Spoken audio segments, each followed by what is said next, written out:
શરૂઆત 20 એપ્રિલ 1989ના દિવસે થઈ હતી અને 35 વર્ષની અંદર મ્યુચ્યુઅલ ફંડની અંદર 39 થી વધારે ફંડો એ લોકો ઓપરેટ કરી રહ્યા છે.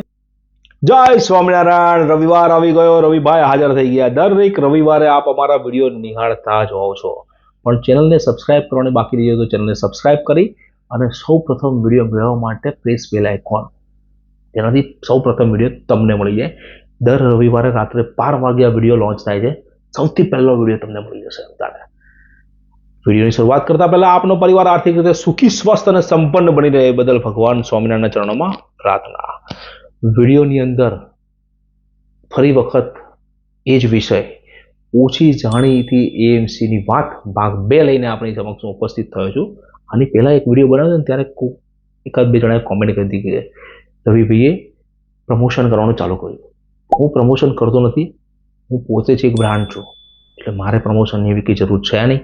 પરંતુ લોકોને સાચી માહિતી, સારી માહિતી અને ઓછી જાણીતી એએમસીની વાત મળી શકે એટલા માટે આ વાત કરું છું. ઓછી જાણીતી એએમસી એટલા માટે કે લોકો નાની એએમસીને, ઓછી જાણીતી એએમસીને ઇગ્નોર કરતા હોય. પણ આજે એક એવી એએમસીની વાત છે જે બહુ મોટી બ્રાન્ડ છે, જે કોલગેટ જેવી બ્રાન્ડ છે, જે ઝેરોક્સ જેવી બ્રાન્ડ છે, જે ટાટા જેવી બ્રાન્ડ છે, જે રિલાયન્સ જેવી બ્રાન્ડ છે. એવી એએમસીની વાત છે એલઆઈસી ઓફ ઇન્ડિયાની એએમસી. એલઆઈસી ઓફ ઇન્ડિયાનું નામ તો જાણો જ છો બ્રાન્ડ તરીકે. લોકો એવું નથી કહેતા કે ઇન્સ્યોરન્સ લીધો, લોકો એવું કહે છે કે એલઆઈસી લીધી. બરાબર, એટલી મોટી બ્રાન્ડ છે. એની સિસ્ટર કન્સર્ન છે એલઆઈસી ઓફ ઇન્ડિયાની એક એએમસી છે, એલઆઈસી મ્યુચ્યુઅલ ફંડ એએમસી એને કહેવામાં આવે છે.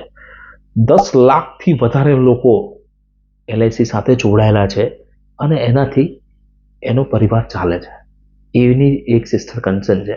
એલઆઈસી મ્યુચ્યુઅલ ફંડ એએમસી એ કદાચ ભારતની સૌથી જૂની એએમસી પણ હોઈ શકે, કારણ કે જેની શરૂઆત 20 એપ્રિલ 1989ના દિવસે થઈ હતી અને 35 વર્ષની અંદર મ્યુચ્યુઅલ ફંડની અંદર 39 થી વધારે ફંડો એ લોકો ઓપરેટ કરી રહ્યા છે.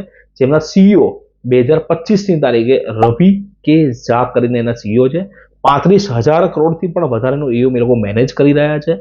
એના જે ફંડ મેનેજર છે નિખિલ રૂંગટા, 16 વર્ષનો આ ક્ષેત્રનો અનુભવ ધરાવે છે, જે પોતે સીએ થયેલા છે, એમબીએ થયેલા છે, ખૂબ સારું ભણતર છે અને એમની પાસે SBI pension fund, નિપોન India mutual fund જેવી કંપનીની અંદર ટોપ રેન્કના ઓફિસર તરીકે પણ એમને સેવાઓ બજાવેલી છે.